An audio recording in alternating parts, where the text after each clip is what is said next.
High court তালিকা চেয়েছিলেন। আর নতুন সরকার ক্ষমতায় আসার পর ইতিমধ্যে বেশ কিছু কোর্ট থেকে লোহার খাতা সরিয়ে ফেলা হয়েছে।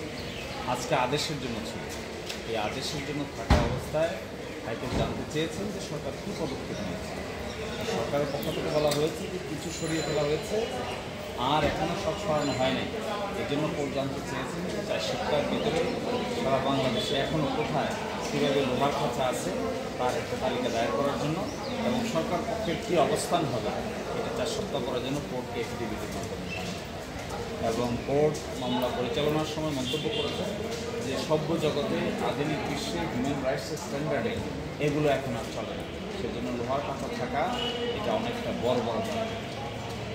ভাই এর আগে যে রুল টুল ছিল ওগুলো, হ্যাঁ, এগুলো সবই শুনানি হয়ে শেষ।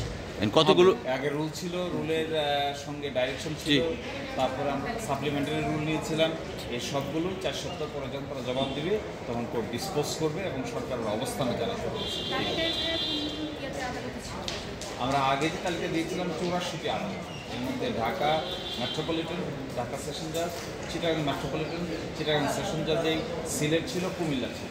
কিন্তু আসলে খবরের পরবর্তীতে দেখা গেছে তার বাইরে জেলা পর্যায়ে আরও অনেক কোর্টেই খাঁচা আছে, লোহার খাঁচা আছে, যেখানে থাকার কথা কাঠের ডক, এই কাঠের ডকের পরিবর্তে।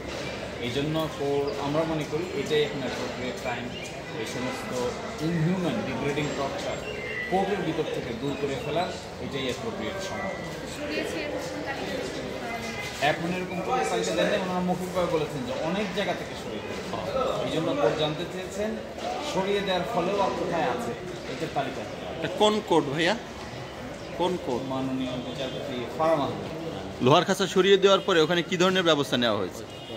লোহার খাঁচা সরিয়ে দেওয়ার পরে ওখানে এখন যেটা আছে সেটা হলো ডক, কাঠের ডক। আপনারা সকলেই জানেন কোর্টের ভিতরে কাঠের ডক থাকে, যা একজন আসামির কমর পরিমাণ, এবং এইটাই পৃথিবী জোড়ার স্বীকৃতি। এর বাইরে লোহার খাঁচা তৈরি করে কাউকে বন্দি করে পাখির মতন আদালতের সামনে উপস্থাপন করতে হবে, এগুলো বাংলাদেশ কেন ইন্টারন্যাশনাল কোনো স্ট্যান্ডার্ডে ইন্ডিয়া, পাকিস্তান সহ কোথাও এগুলো অ্যালাউ হবে। এই জন্যই এটা বাতিল হবে বলে আমি মনে করি, এবং this is the appropriate time যখন এই সমস্ত দাসত্ব থেকে জাতিকে মুক্ত করা হবে। এই সরকার তো বিশেষ করে যেসব জঙ্গি কথা বলে আটকাত তাদের বলা হতো যে কোর্ট থেকে পালিয়ে